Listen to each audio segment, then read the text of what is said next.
Hello, wonderful listeners of Diabetics Doing Things. Welcome back to another episode of the show. This is Eritrea, and right before we dive into another incredible episode with an incredible story from someone living with diabetes, I'd like to provide a small content warning. Please be aware that today's episode contains discussion that might be triggering to individuals living with an eating disorder or to anyone who might have a fear of flying. We understand the importance of creating a safe space for everyone, so if these topics are sensitive to you, we encourage you to skip this episode or to listen with caution.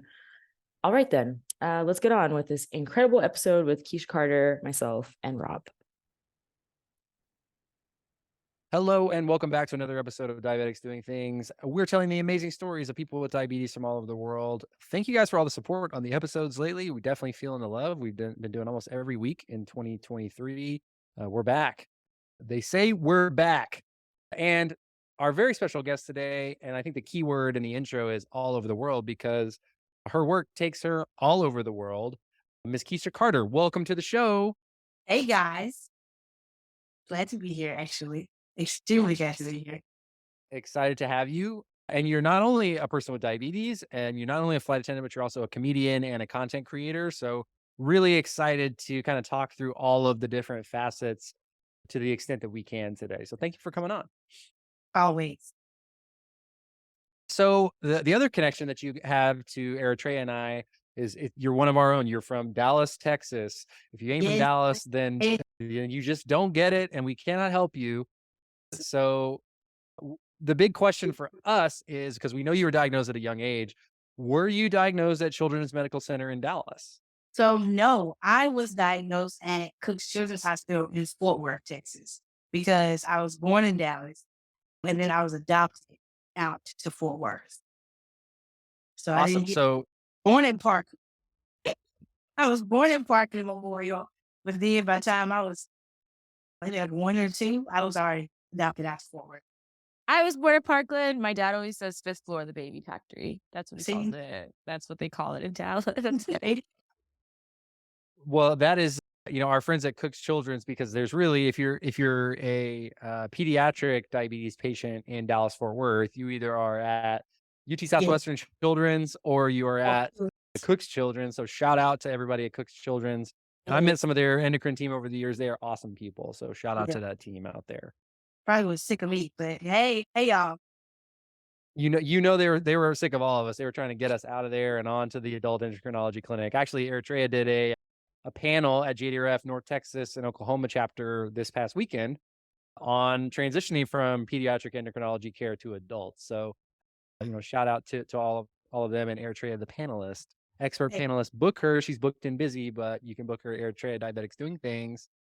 So I want you guys to kind of talk a little bit about being diagnosed at 8 or 9, because that is like a tough age, I think, obviously, but I feel like, Kesha, you have a unique perspective of kind of like getting through and like some of the ways that you allowed yourself to accept the diagnosis and even talk about it amongst your like friends and peers. So why don't you just kind of walk us through, getting diagnosed at age 9 at Cook's Children's? So I guess I don't know how many weeks it takes. I was born, I didn't have diabetes. I was born when I was 9, as you said. And so it all, I guess, blew through the roof a couple weeks before, while I was 9. Memorial Day, Labor Day. Which one is this September? Labor Day. Labor Day, when I was 9 years old, we were all at a family gathering at my uncle's house. And my uncle, his daughter is like my, sister cousin. Her and I are very close, so we call each other sisters. And so her and I were playing out. So I was with them the week before Memorial Day, hanging out at my Uncle David's house. And he told my mom at the barbecue, he was like, "You owe me a gallon of milk." And my mom was like, "Why would I owe you a gallon of milk? Like, if she ate cereal, she ate cereal. She didn't get a gallon of milk worth of cereal." He was like, "No, she drank a gallon of milk. And I hate milk with my soul." And so my mom was like, "Something's gotta be wrong because Keisha's drinking milk." And then she started watching. I guess it's like a mother instinct. She started watching me as the day went by. And I got paler and paler. And I didn't go outside to play with the kids. And I wasn't an overweight kid. I was very small. And when you don't know what beginning effects of diabetes look like, heavy weight loss is not like something that's like, oh, well, maybe, there's something wrong with this 9-year-old kid that's completely really skinny now. So apparently I lost a lot of weight. The night sweat. I'm 9 years old. I don't pee in the bed and I'm a girl. So it's like, I'm just thinking I'm hot at night and I'm just overly sweaty. No, yeah, I was actually seeing issues there. So I didn't tell my mom about it because it was like, this 9-year-old girl, you're supposed to be on top of your stuff. You don't really know anybody to know. So I just handled it myself. So I didn't tell my mom I was having night sweat. I didn't tell her I was overly thirsty because I just thought I was thirsty. And every 5 minutes, and asking the teacher to go to the bathroom, I was classroom favorite. So she never told me no. So it was never like something she had to alert my mother. It was like, well, why is Keisha going to the bathroom all the time? I was a very active child, in theater at a very young age. So we went to the night of that holiday, we went to the emergency room at Hughley Hospital in Fort Worth. And I guess by that time, I'm vomiting, like just stomach acid. And one piece of corn and a piece of chicken I was eating that day because I didn't eat anything because I didn't have any energy. And the moment the doctor looked at my mom and he was like, her blood sugar is about 798. And if we don't get her to close, it's not going to be good. And at that time, that's when I slipped into a coma. So I was in a diabetic coma for 24 hours. Woke up the next day. I think I got airlifted to Cooks from Hughley. And I mean, they had to get me there fast. Apparently, I thought it was probably the best thing. And woke up 24 hours later. Thank God it was just 24-hour sleep. But they were like, you have diabetes. And I'm like, I'm adopted. So, and then neither of my grandparents have diabetes. So, a lot of kids are like, oh, my grandma has diabetes. I'm like, yeah, don't know her. I'm adopted. So I don't know my bloodline or what it is. And yeah, spent the week in ICU at 9 years old and figuring out, at Cooks, they walk you through. This is what diabetes is. This is how you have to give yourself an insulin shot. And so I was very, very young. It was probably a problem, but I was very independent. It's my diabetes. Well, you touched on a couple things, which I think are important. And our friends at Beyond Type 1 are running a campaign called See the Signs, which talks about just what you mentioned, which is when you look at the symptoms individually, a little bit of weight loss, a little bit of dehydration, maybe some night sweats, as a kid, you're, urinating in the bed, wet in the bed at night. Like those things independently seem kind of weird. Like you said, it's like, oh, this is weird. I need to have my stuff together. But even at age 9, you're able to you're able to hide that and able to make your way through it. And then before you know it, you realize like, oh man, there's all these different signs. Your blood sugar is 798 and you slip into a diabetic coma. And, I imagine that most of that day you probably didn't feel great, but it didn't feel that bad. I assume it's like you're still doing all of your stuff. And then all of a sudden you slip into a coma for 24 hours and thankfully we're able to come out of it. Instant decline. Yeah, really happened. My mom said it happened real fast. Yeah, I think that's something that, when we talk about DKA and we talk about those things, like they can come on really quick. Like it goes from, just a little bit of a high blood sugar to a serious emergency, a severe hyperglycemia, Yes. extremely quick. Yeah, especially when one of my things my friends my friends joke about all the time. They're like, she's in a crackhead mode. And like when my sugar drops, and like people, granted, I'm a comedian, so I make jokes out of the toughest thing. And so when my sugar drops, the best way for me to explain it is like a drug thing, looking for drugs. I don't want drugs. I want food. So anything I see, I eat peanut butter and jelly sandwich, a bowl of sugar snacks, and a bowl of spaghetti in 30 minutes at 2:00 in the morning and be unstoppable. Like that is what's going on. It's not me. Does anything stand out as like the weirdest thing that you've ever treated a low blood sugar with? Yes, I was on the aircraft and my sugar dropped while I was working first class and we were serving dessert. And they had like these cheese and crackers, but on the side for the sundae topping, for this ice cream sundae topping, was like a raspberry jam, like a raspberry syrup, and like a sugar, like no sugar whipped cream. I don't know how whipped cream does not have sugar, but it was not sweet at all. But then there I was in the corner, dipping the crackers in like some of the syrup and whipped cream. And my other flight attendants looking at me like, are you okay? I was like, no, actually, I need a minute. Please. I love that, like, diabetes is such a mind, like, it's just like, it messes up your mind. I'm not going to curse. I'm trying to do better about cursing for my parent listeners. So it's just such a trick though, because like on one hand, you look like you're eating a snack and like you're hungry, like you said, you're in Yes, your crackhead kind of like mode. yes. Yeah, But on the crackhead other mode. hand, you're like it's all medicinal, you know. It's like, oh Yes, no, no, no, this is just for my yes. medicine. This is just so I Right? leave or so I live. This I don't die. 1 second, please. Yeah, it's just one of those tricks that diabetes throws on you. It's very similar. I was on the golf course a couple weeks ago, and I had to get a replacement pump, and my pump was not yet able to be in smart guard on auto mode, and so I was kind of on manual, and it was hot. I was walking, and I crushed through my snacks, and I had to talk to one of my buddies. I was like, "Hey, like, you got any snacks?" And I'm like sweating, and he was like, "Yeah, I have some Sour Patch Kids without work." I was like, "Yes, yes, give me those." And then like I had a little handful, and then I was fine. I was back up, and he goes, "So like you're good now?" I was like, "Oh yeah, bro. Like that's all I needed was a little bit of my medicine." Yes. Now, granted, for all the listeners listening, I have never once in my life done any other drug other than insulin. But you see things on TV, and you're like, "Oh, is that what a crackhead feels like?" Look, it looks like what I look like when I'm ready to eat when my sugar's low. Yes, That's of the course. comparison. Before my job pull up next to me and be like, "See this stuff. We got to find out."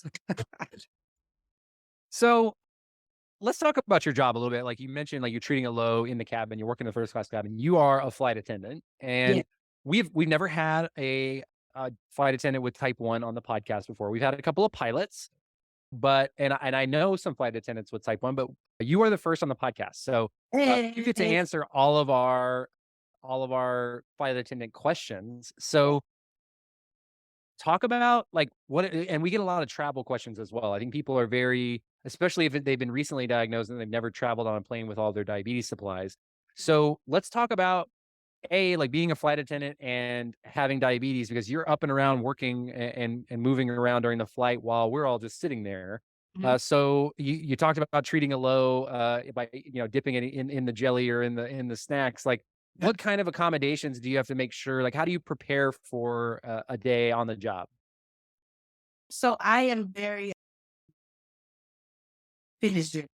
I'm very fitness driven. In my head, if I gain more weight, I have to take more insulin. If I have to take more insulin, I got to pay for it. Insulin is expensive. Don't get big. Don't pay for insulin. That's what it was logic in my head.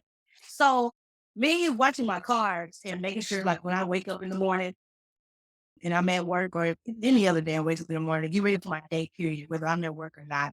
I start out with something that I know will, I guess, set my sugar for a while, like level it out, won't have it too high, going crazy, won't have it too low. So there's something in my stomach to, level up my blood sugar, and then I'm prepared for the day. Now, so a lot of diabetics I've heard have issues with their pump releasing insulin into their bloodstream when they are on an airplane. I've never had that issue. I've never had that issue. But I also have never had it, but it can happen, and I think it's mostly because of like the pressure change, uh, and sometimes I think it's like because I don't know. I'm not a scientist, so again, refer to your science on this. But like sometimes the air, like if there's a little air pockets or bubbles in mhm, your tubing or in your yeah, reservoir, they can expand and contract because of the pressure. So that yeah, sometimes causes extra insulin to secrete. you're right. And so I'm again, and if it has happened to me, I just roll with the punches. I'm a very roll with the punches type of girl. I just roll with the punches. If my sugar ends up dropping, I just grab. Listen, there's always a pack of fruit snacks near my soul, and I always grab a pack of fruit snacks. Gusher should actually sponsor me. So there's always something near me. And and you let your crew know, as a flight attendant, I let my crew and my pilots know, hey, I am a 22-year type 1, it'll be 23 years this year, 22-year on 23 type 1 diabetic. I'm a professional at this point. If I feel something, you feel it before it comes. It could be 80 going to 40 real quick. And you can feel it before it comes. So I let them know I can feel it before it comes. And if there's any diabetic emergencies on the aircraft, let me know first so that I can treat it the best way as a diabetic. Because a lot of diabetic training for flight attendants isn't as spot on. Like they only teach us to, if they're having a diabetic issue, give them orange juice. You give somebody orange juice that's having a diabetic issue and their sugar is already 400, they're probably going to have a harder time because you gave them orange juice. So I let everybody around me know that, I have that, I guess, life training. So yeah, my diabetes doesn't really give me problems while I fly or while I I travel. I like the way that you frame that. It's kind of very similar when I was going and visiting colleges. to play basketball that was like professional diabetic. Like, hey, I'm a professional. Like, yes, I have this disease and I'm going to make sure that I may need accommodations, but I'm going to make sure that I'm doing everything I can to make sure that I'm able to answer the bell, so to speak, and, Yes. be the person that I need to be in the midst of it. But that can be challenging. And like you said, like you can just in the middle of a shift, like just need for no random reason, you got to be able to roll with the punches. And I love that you got a pack of Gushers nearby. I feel like that's me. Is like I've always got gummy bears somewhere nearby my person, and when I Yes. don't, like that's where I start to actually I really get Yeah. a little bit. 'Cause I know there's something. I got something. I always got something on me. As a Texan, usually that means you always got a gun or that too. But I always got food snacks and my pistol in my face. Yeah, I joke with Eritrea, like I keep that thing on me, and it's glucagon. Same. Absolutely same.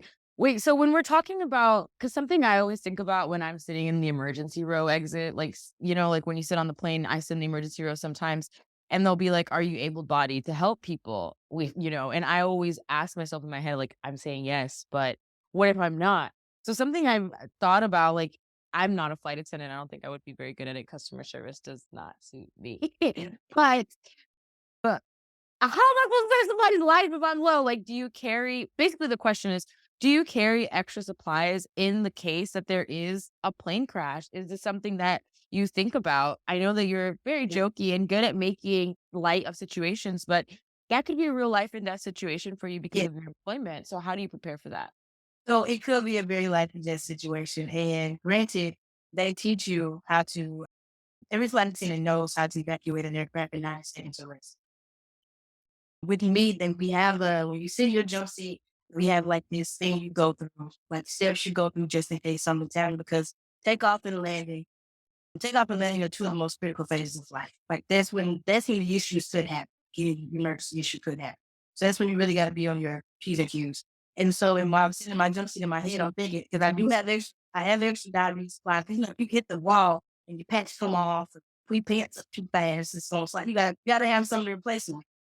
So I always have extra diabetes with me. While I'm sitting in my jump seat, I'm thinking like, if something goes down, I don't know what y'all gonna do, but I'm grabbing my insulin, then y'all can follow me. But then we can evacuate. Because another thing they do teach flight attendants is no doubt get out. So if there's something that happened, and we can't say everything or different, because they put us through different scenarios in training, different emergency scenarios. There's something happening, and I have everybody that I can, no doubt get out. Grab my insulin, follow me. No doubt, we're getting out. And let's hit the road. Yeah, that's what I kind of like. Let Jesus take the wheel a little bit too. Like if this plane's going down, I can't stop it. I'm gonna do what I can. Yeah, just let it go. But I think people forget about that. I think that we do not take the seriousness of flight attendants the way that we should. Like people forget that we are suspended in the air with these people as the captains of our life souls. Like in this moment, my life depends on you being able to do your job properly. And I think that that people don't remember that. But when I'm talking to like a professional, like, like you're so funny. But at the same time, if I die, like I need you to save me, Swanisha. Like we had a medical emergency, and because I played too much, I think people catch my joke again during my introduction on the aircraft, because I do tell a few jokes, and if I tell you jokes to make you laugh, you won't act stupid, so I got to do paperwork. So it makes sense. So I tell a few jokes during my introduction on the aircraft, and it's cool, everybody's tongue.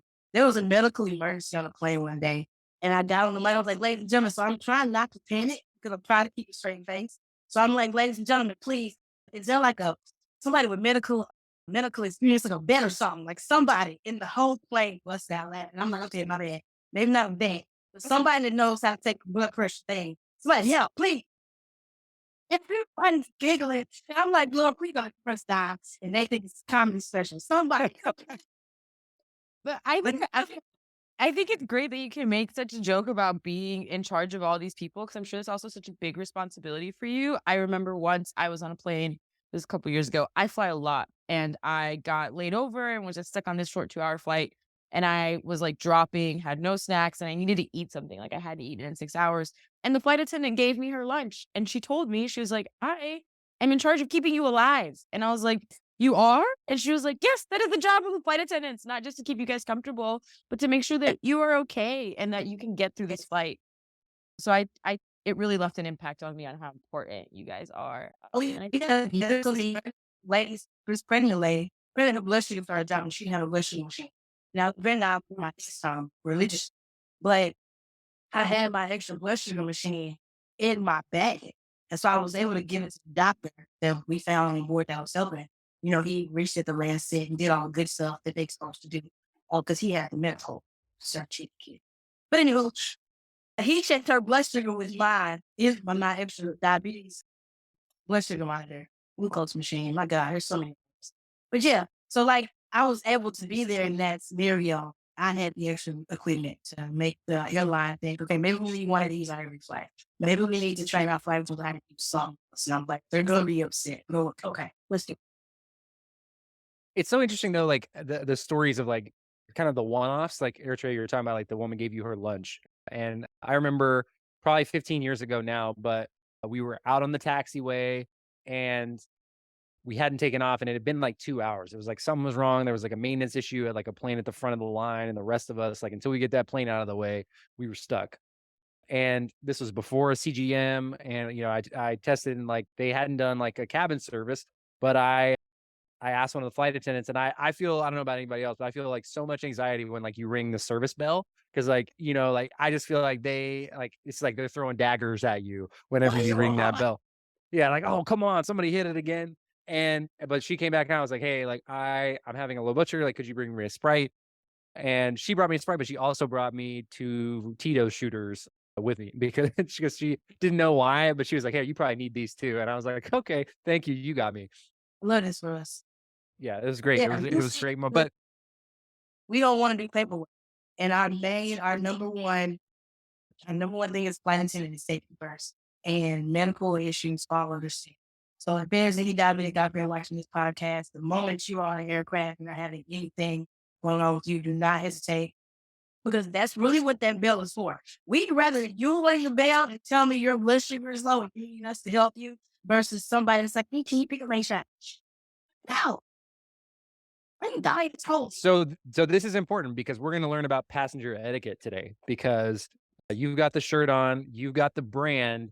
Do not touch the flight attendant. So I need to know, you know, I've seen the TikToks, but for our listeners, tell us the story. Where's the origin story of the don't touch the flight attendant shirt? Because I think it's an important lesson because you already said it, like people ring the bell to try to get the trash. But, you know, what are the other things that we as passengers need to be mindful of not doing on a flight? First off, don't touch each other. And second, don't touch us. There's a bell. There's a button. That button we give you to save your life or if you need anything, granted, if you're small. There's a flight attendant button. Every plane has one. Push it. Don't push me. Okay? That's the thing. Passengers feel like they have unauthorized access to you as a flight attendant in the aircraft. The level of, what's the word I'm looking for? The level of, Is it audacity? Oh, I was about to say audacity. there you go. Come on, what's the word? The level of audacity that people get when they come on the aircraft, they feel like they're entitled to everything. Like I'm the flight attendant is there certain. No, I'm here to save your life in 90 seconds in case of any emergency. And if I feel like it, I can answer the code. But anyway, don't touch the flight attendant came up, and my character Phoenicia came up because I was looking for a smaller airline. Back then when Phoenicia came about. And I was sitting in front of my hotel room in Austin, Texas, and I had nothing to do. And so I, you know, a little theater kid, and I knew that the company, being, you know, company branded, I'm not one of those flight attendants that puts my company uniform on and stands in front of the camera and starts talking, because that's how you get fired. So I went to Walmart in Austin. It was like Halloween time. They had like this little $5 movie. And I had like this little fake pen and whatever case may be, like probably like a little $5 little necktie, you know, whatever case may be. Theater kid, put together flight attendant costume. And I sat in front of my iPad in Austin and I started talking. And I was doing it for myself, you know, self-enthusiasm, you know, just doing whatever. And lo and behold, literally 3 days later, Phoenicia had went viral internationally. And flight attendants all over the world like caught on to Sunnisha. Like I had fans in Germany, in Switzerland, and all over the world. I got because touching the flight attendant is a universal problem. Like, don't touch us. Don't try to do adult things in the bathroom. That is not safe, and there's not a lot of sense. Please stop doing that. That's not a thing. It should never. Vaping. So Say I- vaping, Kesha, because I've seen so many people get kicked off of flights now for that. Listen, you don't need that vape that bad, my guy. Like, please, we smell the bastard fruit Fiji apples coming out the door. And those smoke detectors in the lavatories are so sensitive. Like, you could be mad and you could be hot, and then the fumes, boom. Now we gotta open. Now we gotta open the door because you've been in there. And you just be hot. I don't know. Like, it's crazy how people don't understand the rules. I mean, why we still have ashtrays on the aircraft is because people go in there thinking they can. I don't know. It really gives crackhead behavior sometimes. But I can't just When we're talking about things that will get you removed from an aircraft, just because that's been happening so much. As a flight attendant, well, I think I have multiple questions. One, have you ever had to kick somebody off an aircraft? And two, how do you even make that decision? Like, do you because I think you do have the right to make that decision, right? Yes. If I don't feel comfortable with flying with you, I will have you put off the aircraft. Or if one of my crew members don't feel comfortable, you fine. And there's steps you gotta take because a lot of passengers, people in general, whether you're the flight attendant or the passenger or the pilot or the gate agent, some people have ego issues here. And the best flight attendants don't make sure our ego is checked at the door, because if there's something you do to me that you just hurt my ego, but it's like, okay, please get it together. I can't just have you kicked off the flight because you hurt my ego. But like I said, there's steps. But one time I did have to kick a passenger off. He didn't move his bag when we asked him to move it, and it wasn't. Oh, you're not moving your bag. You're getting off here.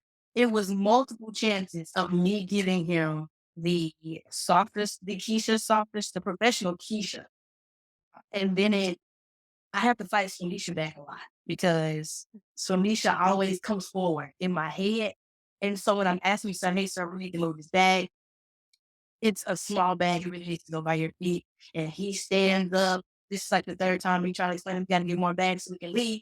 And he stands up and he's like, what you're not going to do is tell me where to put my bag or you can move it. And I said, sir, the help is not my name, but I'm going to help you off this flight. And so he was like, no, I can't hear that. So he's yelling at, mind you, my head used to be registered for boxing. I have an issue with people in my personal space. I know, but I'm trained to know when you're not going to do anything to me.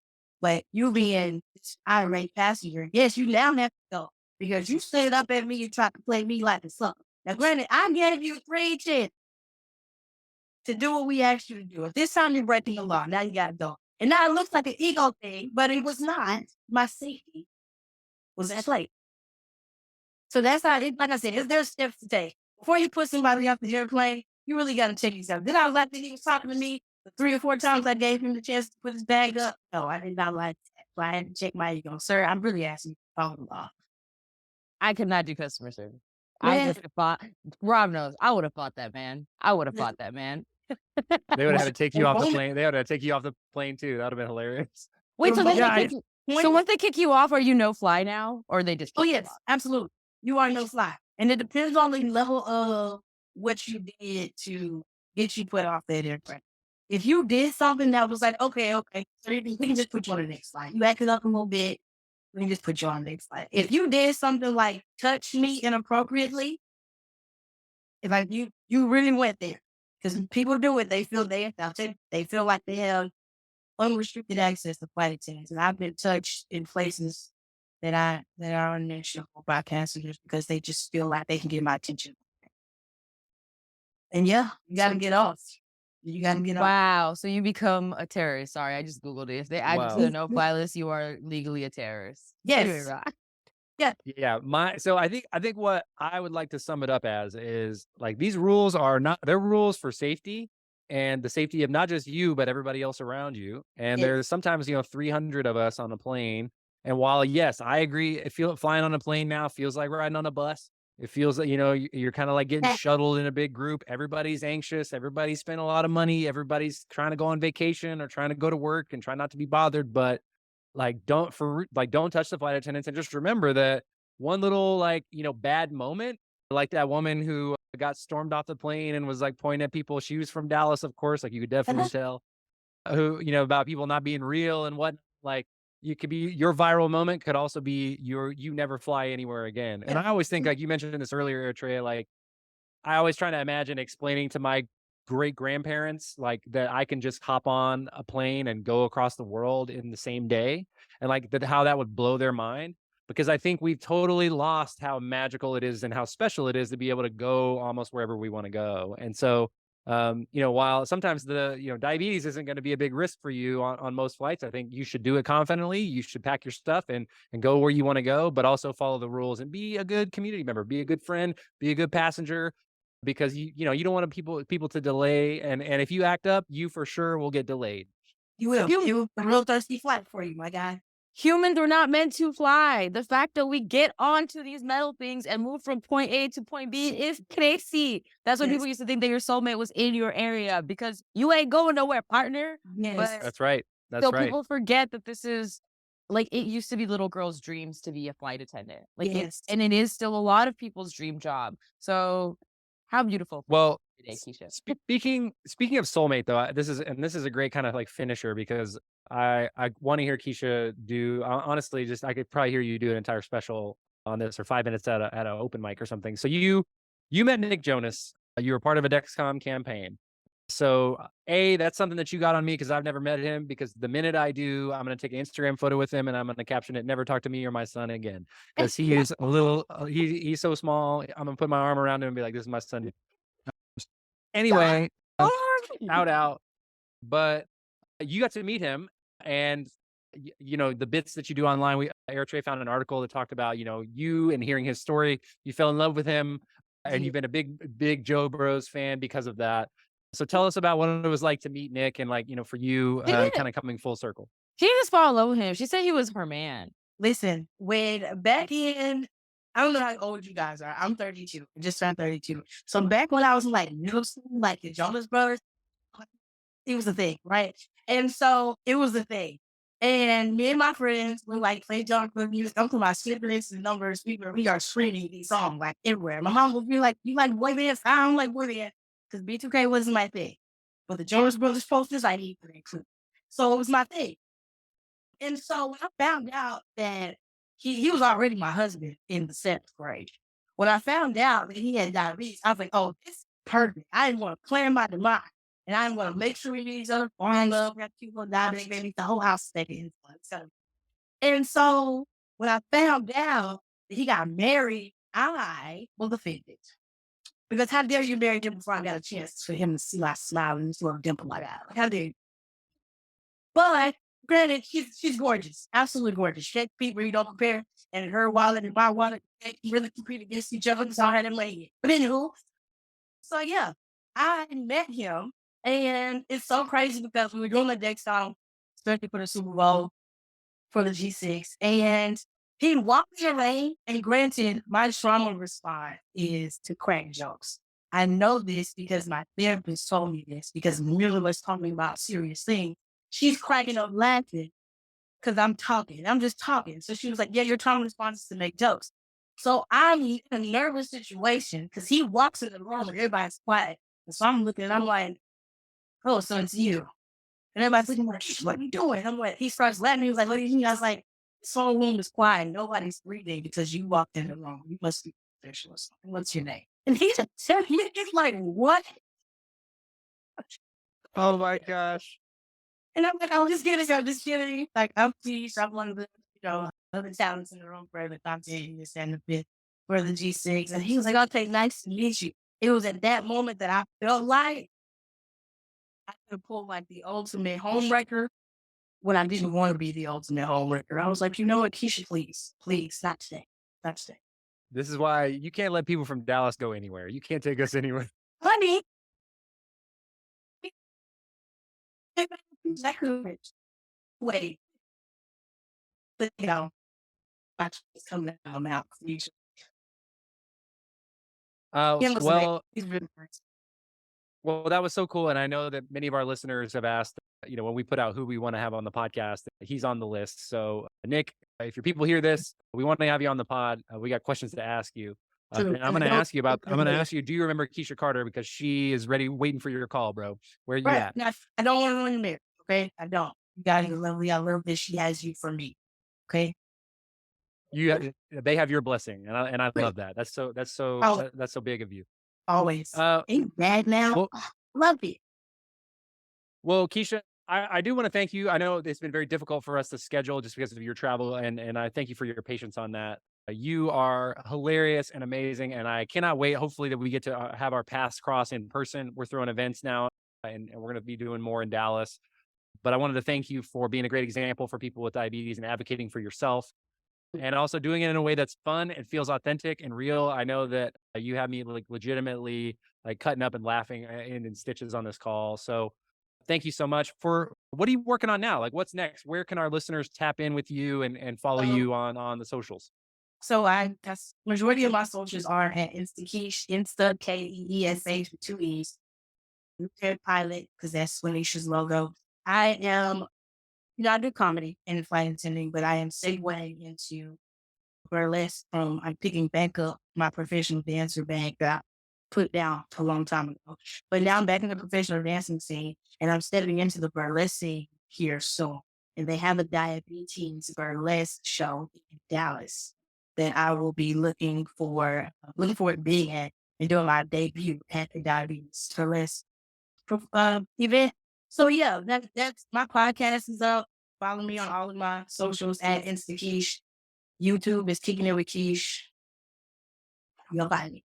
Yeah, well, please let's follow up on the burlesque event for diabetes, because I'm sure that there are a lot of people that could go to that we're connected to and may not know about it. That's the first time I've heard of it. So yeah, I would love to make sure I've heard about it first we can help. today. I sent the Oh, email awesome. to her and everything to get everything going in the flow. So I'll definitely keep y'all in the loop about it. But yeah, my podcast, my Instagram, all of my skits and everything. I'm coming out with a series for flight attendants here soon on my YouTube. So be looking out for it. I'm in my writer's bag. Well, we will absolutely link to all of that in our show notes. And thank you again for coming on. And thanks again for listening to Diabetics Doing Things. So we'll see you guys next time. Bye, guys.